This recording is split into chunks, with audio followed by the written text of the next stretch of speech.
what do you desire? What makes you itch? What sort of a situation would you like? Let's suppose, I do this often in vocational guidance of students. They come to me and say, well, we're getting out of college and we haven't the faintest idea what we want to do. So I always ask the question, what would you like to do if money were no object? How would you really enjoy spending your life? Well, it's so amazing. As a result of our kind of educational system, crowds of students say, well, we'd like to be painters, we'd like to be poets, we'd like to be writers, but as everybody knows, you can't earn any money that way. Or another person says, well, I'd like to live an out-of-doors life and ride horses. I say, do you want to teach in a riding school?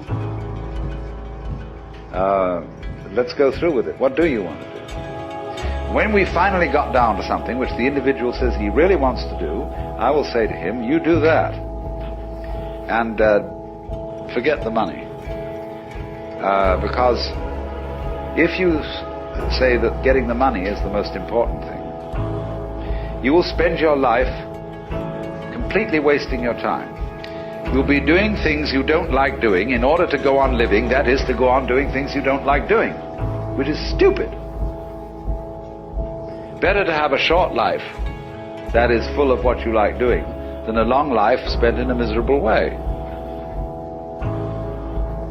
And after all, if you do really like what you're doing, it doesn't matter what it is, you can eventually turn it, you can eventually become a master of it. It's the only way to become a master of something, to be really with it. And then you'll be able to get a good fee for whatever it is. So don't worry too much. Somebody's interested in everything. And anything you can be interested in, you'll find others who are. But it's absolutely stupid to spend your time doing things you don't like in order to go on spending things you don't like and doing things you don't like, and to teach your children to follow in the same track. See, what we're doing is we're bringing up children and educating them to live the same sort of lives we're living, in order that they may justify themselves and find satisfaction in life by bringing up their children, to bring up their children to do the same thing, so it's all wretch and no vomit. It never gets there. And so, therefore, it's so important to consider this question, what do I desire? Well, when we answer that question in a naive way, we figure out that we want to desire, what we want is to control everything.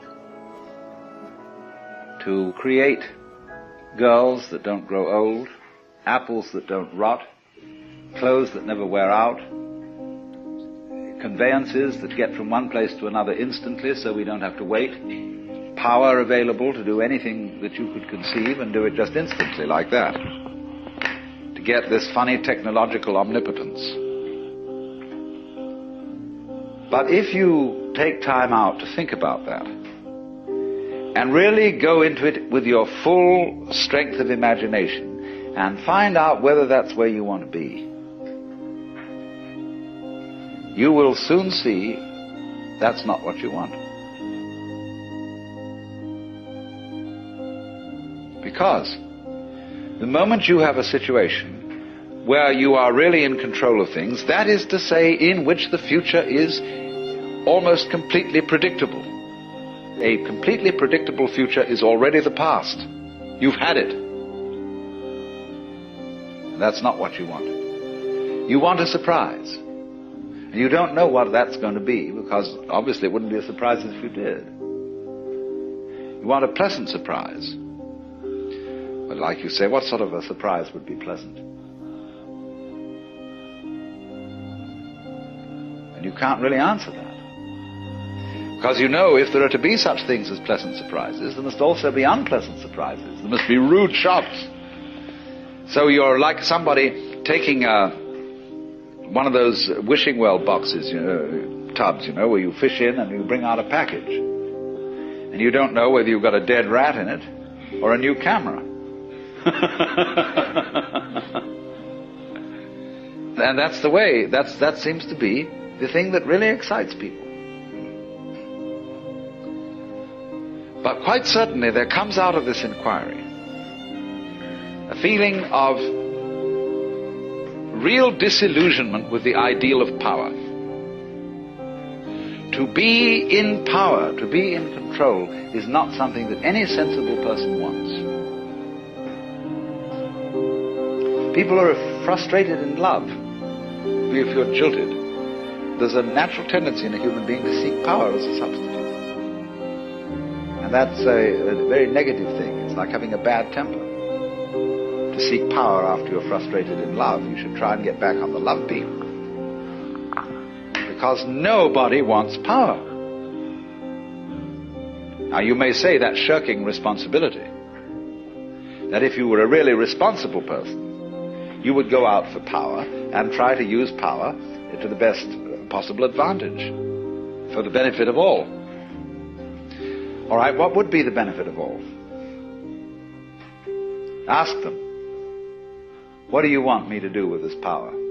I'm dictator. What would you like me to do? Well, nobody knows, because they haven't thought it through. They think of all sorts of short-range things, and they are largely conflicting and confusing, because they're not well thought out. But again, when it finally comes down to it, nobody wants to be God.